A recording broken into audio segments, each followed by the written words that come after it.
Un chapitre de la Bible.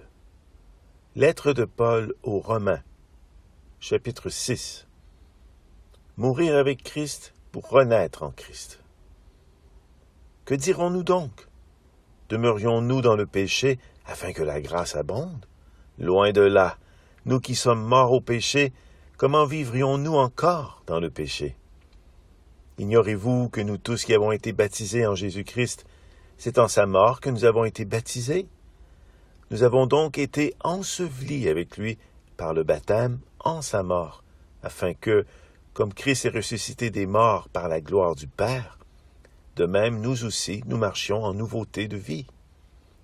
En effet, si nous sommes devenus une même plante avec lui, par la conformité à sa mort, nous le serons aussi par la conformité à sa résurrection, sachant que notre vieil homme a été crucifié avec lui, afin que le corps du péché soit réduit à l'impuissance, pour que nous ne soyons plus esclaves du péché.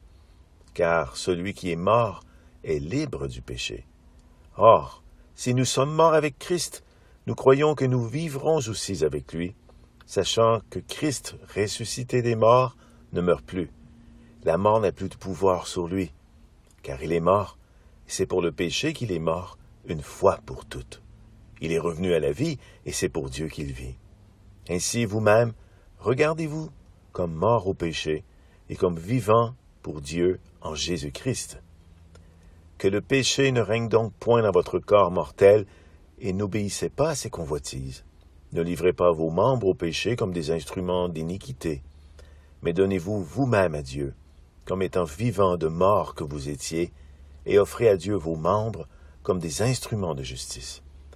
Car le péché n'aura point de pouvoir sur vous, puisque vous êtes non sous la loi, mais sous la grâce. Quoi donc? Pécherions-nous parce que nous sommes non sous la loi, mais sous la grâce? Loin de là. Ne savez-vous pas qu'en vous livrant à quelqu'un comme esclave pour lui obéir, vous êtes esclave de celui à qui vous obéissez, soit du péché qui conduit à la mort, soit de l'obéissance qui conduit à la justice?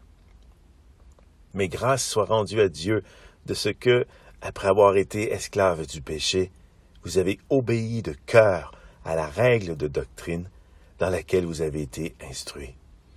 Ayant été affranchis du péché, vous êtes devenus esclaves de la justice. Je parle à la manière des hommes, à cause de la faiblesse de votre chair. De même donc que vous avez livré vos membres comme esclaves à l'impureté et à l'iniquité, pour arriver à l'iniquité, ainsi maintenant livrez vos membres comme esclaves à la justice, pour arriver à la sainteté. Car lorsque vous étiez esclaves du péché, vous étiez libres à l'égard de la justice. Quels fruits portiez-vous alors? Des fruits dont vous rougissez aujourd'hui, car la fin de ces choses, c'est la mort. Mais maintenant, étant affranchis du péché et devenus esclaves de Dieu, vous avez pour fruit la sainteté et pour fin la vie éternelle. Car le salaire du péché, c'est la mort.